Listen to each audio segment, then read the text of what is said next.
Welcome to this edition in a series of instructional videos from Mohawk Finishing Products.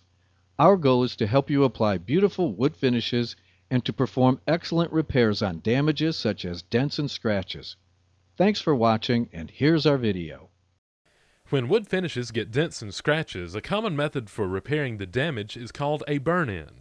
This procedure involves using a heated flat blade knife to melt high-sheen hard resins, low-sheen hard resins, or hard waxes into the damage and then disguising the fill to look like the finish. Some knives are heated by an electric filament, while others are heated in a small electric oven. Still others are heated using butane. Regardless of the heating process, each knife must be prepared the first time it is used by rubbing the edge across a sheet of 400 sandpaper to level the edges and remove any burrs. Burrs that are left on the edge will cause scratches in the finish as the blade is drawn across the wood. Be careful to keep the knife flat so the blade does not get rounded.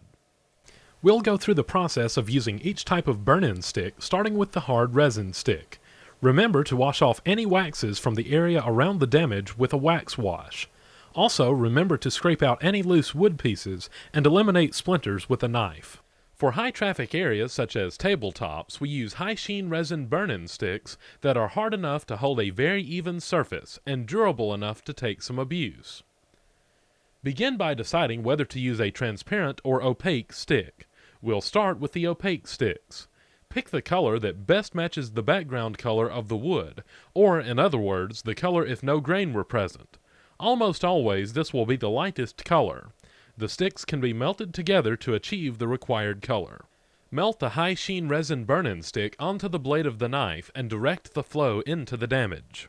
It is important that you slightly overfill the area to make sure the damage is properly filled, leaving no voids. Let cool. Wipe off the burn-in knife onto a rag so the blade stays clean and smooth. Apply a paste release agent over and around the filled area to protect the surrounding finish and to prevent excess burn-in material from adhering. We are using burn-in balm. Wherever the release agent is applied, the burn-in stick will not adhere while in a melted state. Begin to gently pull the burn-in knife over the damage to remove the excess burn-in stick.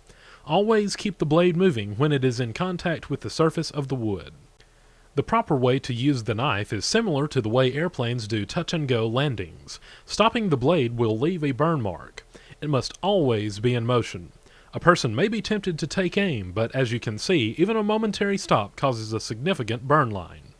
The blade should be held almost like a handshake. The angle of the blade in reference to the surface should be somewhere between 15 degrees and 40 degrees.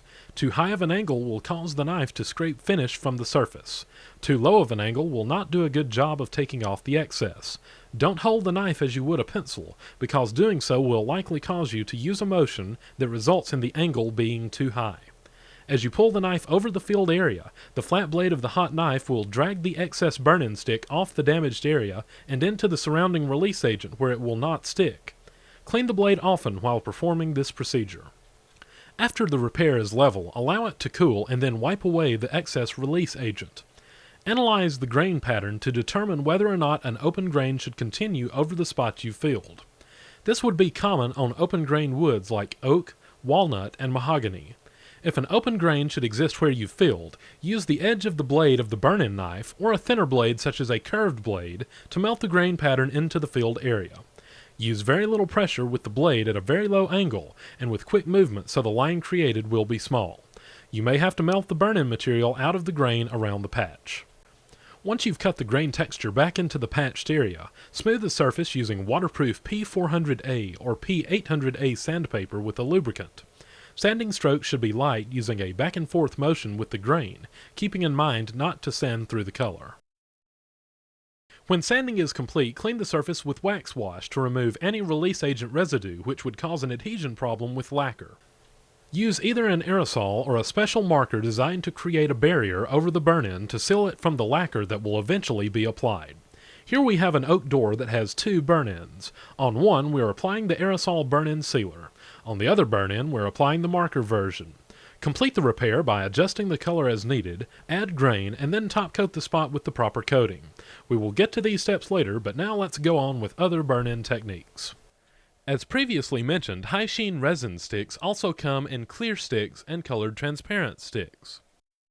Let's use the clear stick next. It can be used on dents caused by blunt objects where a depression resulted, but no color was lost, as is the case on this spot. The lighting around the camera is reflecting on the spot where the dent has occurred. The clear resin stick will fill the depression and bring the surface back to being level without any coloring required. The technique is the same as the colored burn-in stick. Sometimes a little bit of color will help bring the surface back to a normal look, in which case a lightly colored transparent stick will work. Small amounts of color added into the clear stick will result in custom semi-transparent sticks.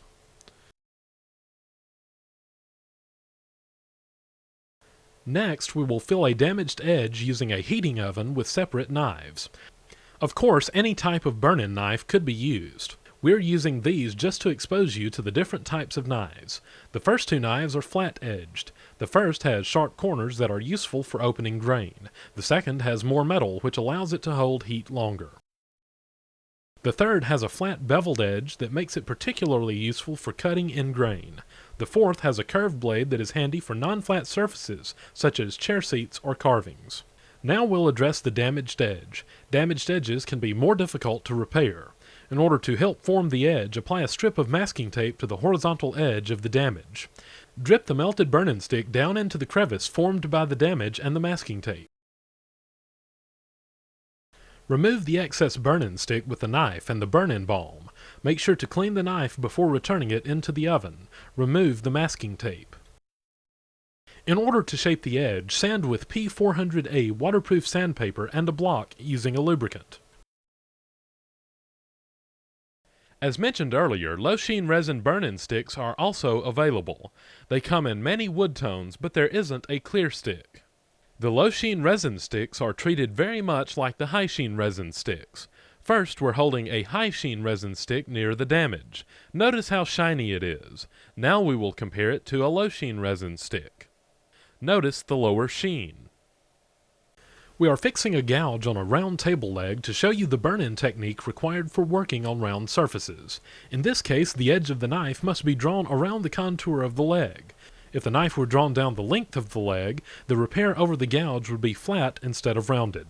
In this case, we are using a low-sheen resin plane stick and a self-starting butane-powered burn-in knife. Again, any type of knife may be used. We are attempting to expose you to all types of burn-in knives. Melt the stick on the knife and flow it into the damage. Apply some burn-in balm around the damage. Level the repair by pulling the knife over the damage in the direction of the circumference of the leg. As usual, once the area cools, wipe off the excess release agent. Smooth the area using P400A waterproof sandpaper with a lubricant, and clean with wax wash. The fill can then be color adjusted, grained, and coated. The hard wax is the remaining burn-in material. We will use edging low-heat sticks, which are made from a blend of hard waxes and are used to fill minor defects in wood, plastic, or vinyl. They can be used on edges or flat surfaces. We will use another type of butane-powered burn-in knife to perform this repair. This type of knife has to be started with a match or a lighter. We are using a brand new unused knife. Notice that when the knife is started for the first time, a flame burns for a short time. The flame is then replaced by a glow in the stem of the knife. The knife is ready for use when the glowing begins.